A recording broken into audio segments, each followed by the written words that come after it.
Hey guys, wanted to give you an update. I haven't talked about the Roush in a while. It's been winter, so I haven't really done anything on it, but I'm just getting to the detailing. First detail of the year here. Getting it cleaned up a little bit and pop the hood, and I'll tell you, I'm in love with how this turned out with the engine cover and the Cervini's hood. Haven't had any problems or any issues with this setup at all. I just washed it, sprayed it with a pressure washer because it's been a while since this was cleaned. There's a little bit of water dripping in here, but this outerwear pre-filter did wonders. It worked really, really well. I didn't spray the pressure washer directly up inside of it either. But yeah, it's doing well. Getting a little drip from water here from the inlet. Just gonna dry it out a little bit, get it to stop. But yeah, just wiping it down, cleaning it up for the first time this year. Gonna take it to some shows here shortly, some car meets actually. Not really shows, but I drove it a few days. Haven't really driven it much the winter because I've got the Jeep out there, but you can see this thing is shining up pretty nice. So, pretty clean, pretty clean. Love this car, absolutely love it with the silver wheels. If you remember, the car originally had polished wheels when we first got it. These are the silver wheels, so love the color. Little blue, little purple for the wife, little blue for me.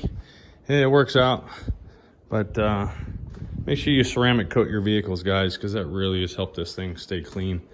Now, one thing I am very, very upset about, and the reason why the Roush hasn't been out much, is because when we do, people don't respect it. And as you see here, I've got this little scratch here that I'm gonna have to have repaired. I can't buff that out. That's down past the paint and the clear coat.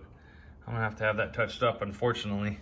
Really, really disappointing. Can't even take your nice vehicles out. I mean, we park it out way out when we park it, but people don't care. They just kick their doors open, or they'll shut their door and turn around with their purse hanging from their side, and it'll swing and scratch up the car. So anyhow, I just want to do a quick update on it. I got some things I'm doing to it right now. I'm actually putting in a mono sub and amp, doing things a little different. I got a little 8-inch sub that I'm putting in here. And you can see down in here, that's the sub right there. Fits nice and compact behind the seat. I'll take it forward a little bit. You can see getting the amp wired in the back now, but it's just a little kicker 8-inch sub in a Pioneer box. You know, mix and match, but whatever. And it fits nice and snug back here between the seat here, seat brackets. Nice and snug right there. I'm not a real tall guy, I'm 5'9", but I push the seat all the way up, and as soon as it starts hitting the sub, it gives me plenty of space. So I need to clean out this interior next. But there it is. So more to come on this car. We'll have it out and about this summer and spring. You guys will see it at some shows. So, but absolutely loving the way this car turned out with the White Madness shift knob, automatic shift knob with the manual boot, and the Cervini's hood, the wheels, things we've done to it. So very nice. Before I forget, last year I had an issue with my air conditioner, and what turned out was a rock had damaged my air condenser there. So what I did was I went to, believe it or not, Home Depot or Lowe's, one of the two, and I got this little gutter grill mesh here. It's already powder coated black. It's just about the right size.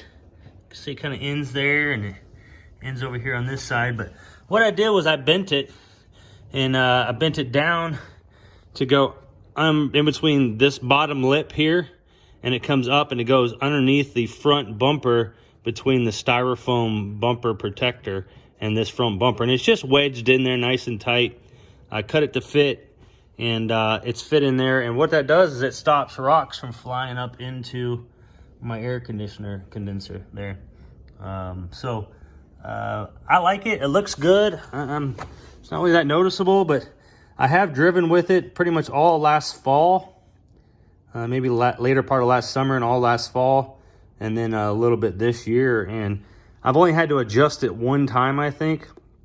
Maybe something may have actually hit it and knocked it kind of down a little bit, but I had to adjust it, but it stays there like it is and doesn't move. It's turned out really, really well. I'm happy with it.